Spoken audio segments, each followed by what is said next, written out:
My mother-in-law surprised me by saying, "I'm leaving with my son's new wife, so you'll take care of my husband from now on." It shocked me because it meant she was supporting her son's affair.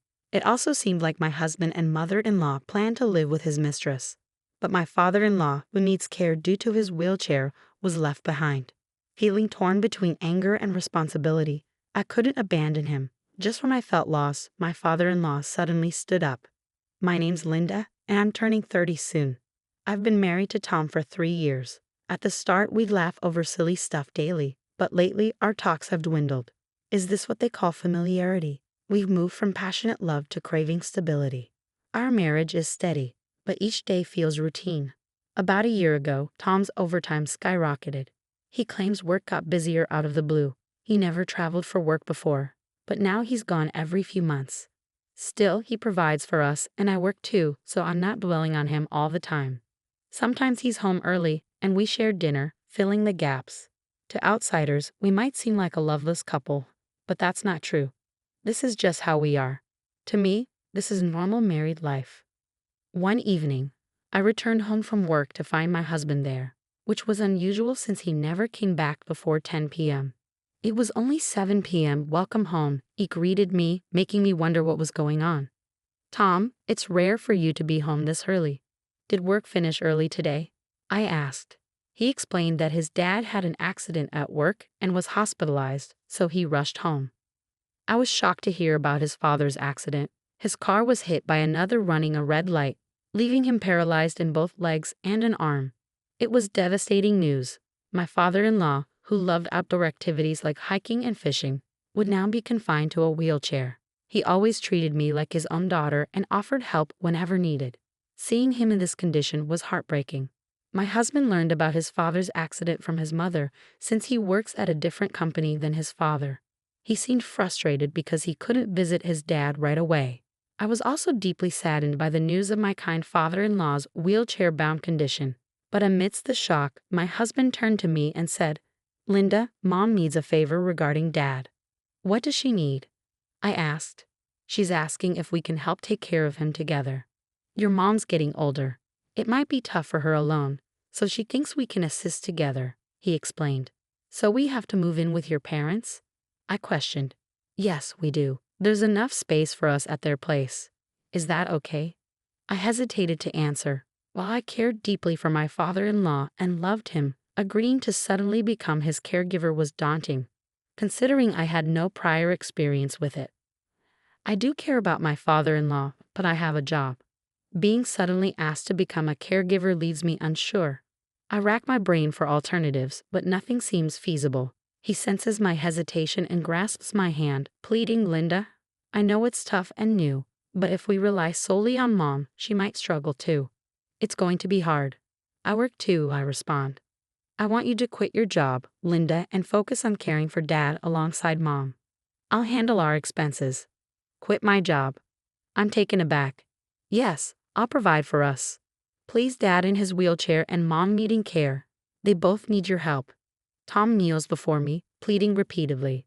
Seeing his desperate expression, it was tough for me to turn him down. So I followed his advice and quit my job to care for my father-in-law. As we settled into our new living arrangement, one evening during dinner, my husband suddenly stood up. He announced his plan to take over his father's company and become its president. My father-in-law appeared surprised but secretly pleased at his son's decision. With tears in his eyes, he addressed Tom. "I can't believe you're saying this. You always said you wouldn't work at my company." "Well, I was just hesitant before. But in this situation, I can't leave the company unattended, can I?" Tom responded. "Thank you," his father-in-law said sincerely. Concerned about the company's future, I contemplated leaving it to someone I trusted. When Tom expressed his willingness to take over, I felt reassured and agreed. "I knew you'd accept." "I'll do my best as a son," he promised. "Please do. Ensure a good working environment for my employees," I requested. "Of course," he assured me. With this understanding, Tom assumed the role of president while I became the chairman. Despite the traditional retirement connotations of the chairman position, there was still much work to be done. However, I soon realized that Tom was effectively running the entire company, leaving only my name behind. 2 months flew by since Tom became president. During this time, he started coming home late every night. Initially, I chalked it up to him adjusting to the new role, but it seemed odd to work overtime consistently for 2 months. Another reason for my growing suspicion was a particular smell he carried one evening when he returned.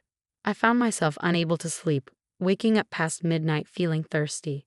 Hearing Tom enter, I greeted him and noticed the scent of soap on him. His reaction to seeing me was suspicious, quickly deflecting my comment about his late hours. "It's late. Are you still awake?" he asked. "Yes, I couldn't sleep," I replied. "You're still working late, Tom," I pointed out. "Oh, just leave it. Taking over Dad's business was sudden, and I'm struggling to grasp it all." "It's only been 2 months, so it's understandable," he explained defensively. "I'm heading to bed now. I'm exhausted," my husband announced, swiftly making his way to the bedroom, the scent of soap trailing behind him. Suddenly, I grabbed his arm, my tone firm. "Tom, who have you been working overtime with every day?" "What are you talking about all of a sudden?" he replied, clearly taken aback. "You smell like soap," I pointed out. "You're imagining things. I'm just working hard. Don't hassle me with troublesome questions," he retorted, irritation creeping into his voice. His defensive demeanor only heightened my unease. Tom noticed my persistence and sighed heavily. "I wish you'd stop. It's annoying to be interrogated as soon as I get home tired," he complained. "I didn't mean it like that. I was just curious," I explained. "Are you accusing me of cheating?" "I work hard every day so you can live comfortably," he shot back defensively. "I understand that, but if you have time for such suspicions, you could at least tidy up," I replied. "I don't have time for that," he snapped, stomping upstairs with deliberate noise. As my husband entered the bedroom, he turned away from me and buried himself in his smartphone. Despite my attempts to apologize, he completely ignored me. The following day, my mother-in-law, having been briefed by my husband about the previous night's events, approached me with a stern expression. "Linda, did you accuse Tom of cheating yesterday?" she demanded. "No, that's not true. I simply asked him who he was working overtime with," I clarified. "That's enough to cast doubt on him when Tom is working hard for your sake. Did you consider that?" she scolded. "Of course, I appreciate everything he does. I was just curious," I explained. "Your actions were out of line. What do you hope to achieve by making Tom uncomfortable?" "It's not how a wife should behave," she lectured, dumping all the housework on me before storming off. Despite her facade of sharing household chores, my mother-in-law doesn't hold me in high regard. In reality, I'm the one who handles all the housework and cares for my father-in-law during the day, while she conveniently finds reasons to be out until evening. My father-in-law, who spends most of his time in his room, remains unaware of my mother-in-law's frequent absences. He rarely ventures out except for occasional meetings with company representatives. Additionally, my mother-in-law has warned me, "Don't say anything strange to James and Tom." I felt the unfairness of her self-centeredness, but all I could do was silently attend to household chores and caregiving. However, what kept me going through such a mundane routine was largely my father-in-law's presence. Each time I assisted him, he expressed genuine remorse. "Linda, I'm sorry. I'm sure you dislike caring for an old man like me," he would say. "Don't worry about it. I consider you my real father. Helping you brings me joy," I reassured him. "I'm grateful that Tom married someone like you, Linda," he replied sincerely. "Despite all the trouble I've caused you with my care, you still speak so kindly to me." "I'm a lucky man, father-in-law," I expressed gratefully. "I'm also happy to have such a kind person as my father-in-law," I added. Despite the discomfort caused by my husband and mother-in-law's behavior on many days, I found the strength to carry on because of my father-in-law's appreciation for me. My nightly routine involved helping my father-in-law get ready for bed and turning off the lights. Today, as I completed my tasks and returned to the living room, I was surprised to find my husband, who usually wasn't home at this time, sitting beside my mother-in-law. They appeared to be engaged in conversation, with my husband sporting a smirk. Sensing trouble, I braced myself as my mother-in-law spoke up, saying something that exceeded my expectations. "Oh, Linda, perfect timing. We need to talk," she declared abruptly. "Please take care of James here for the rest of his life," my mother-in-law declared abruptly. "What do you mean?" I questioned, bewildered by her statement. "Tom and I have decided to move in with his new wife," she explained casually. "A new wife?" I exclaimed, stunned by her sudden revelation. What does that even mean? Why is Tom silent? I wondered aloud. Without a word, Tom handed me divorce papers. I'm seeing someone else now, and we're leaving with Mom, he announced bluntly. What? I gasped, struggling to comprehend. I'm packing up. You deal with the divorce papers, he added callously. Overwhelmed, I collapsed in shock as they packed their bags and left without a second glance. Tears streamed down my cheeks in the silent living room. Suddenly, my father-in-law rolled in on his wheelchair. Linda, what's happening? Why are you crying? He inquired, concerned. I recounted the events to him, his expression shifting from concern to anger. His eyes glinted with fury as he processed the situation. With unexpected strength, he rose from his wheelchair, his voice resonating powerfully. Let's fight back, Linda, my father-in-law declared with determination. But your legs, James, I hesitated, concerned about his mobility. I'm sorry for keeping it a secret. Actually, I've been able to walk for a while now. Don't worry, just leave everything to me. I'm ready, he assured me, revealing his hidden capability. From a drawer, he produced a large envelope, unveiling its contents to me. This is it, Linda, he said solemnly. Inside were numerous pieces of evidence documenting my husband's infidelity, alongside shocking evidence of my mother-in-law's involvement in extramarital affairs. According to my father-in-law, suspicions arose when Tom consistently left work on time, despite returning home well after midnight each night. Perplexed by this behavior, he tasked trusted employees to monitor Tom's activities. Through further investigation, it was revealed that both Tom and my mother-in-law were unfaithful. Remarkably, my father-in-law had even uncovered evidence suggesting my mother-in-law's awareness of Tom's affair, including incriminating photographs of the trio together. My father-in-law revealed that he had recently obtained the evidence and debated when to inform me. I know it's not right to say this, but I'm glad I could tell you. What do you want to do, Linda? He inquired. I can't tolerate this any longer.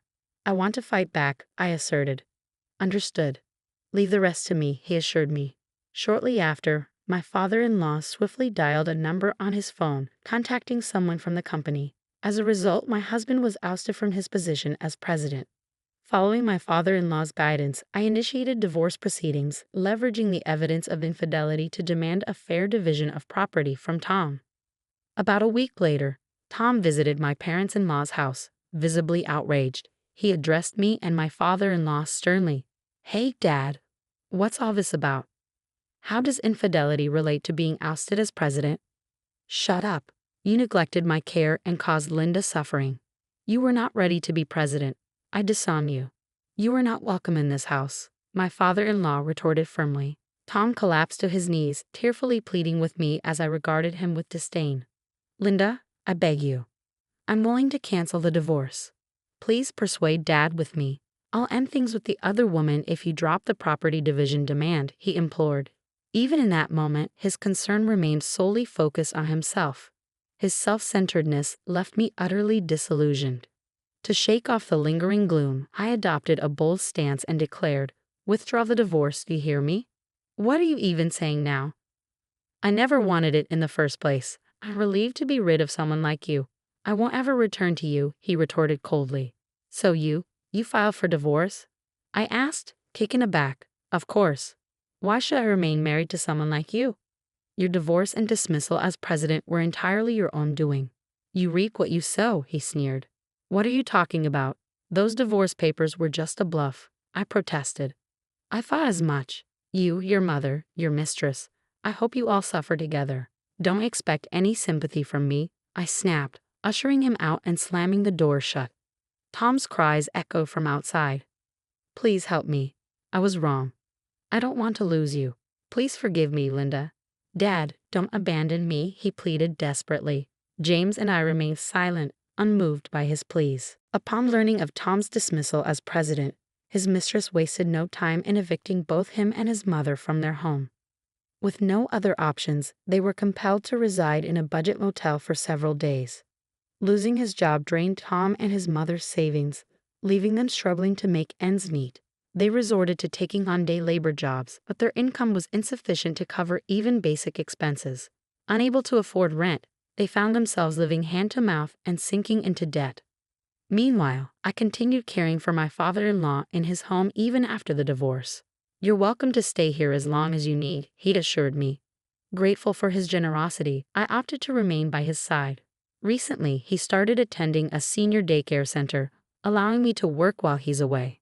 Though challenges may arise in the future, I'm committed to doing everything in my power to support him.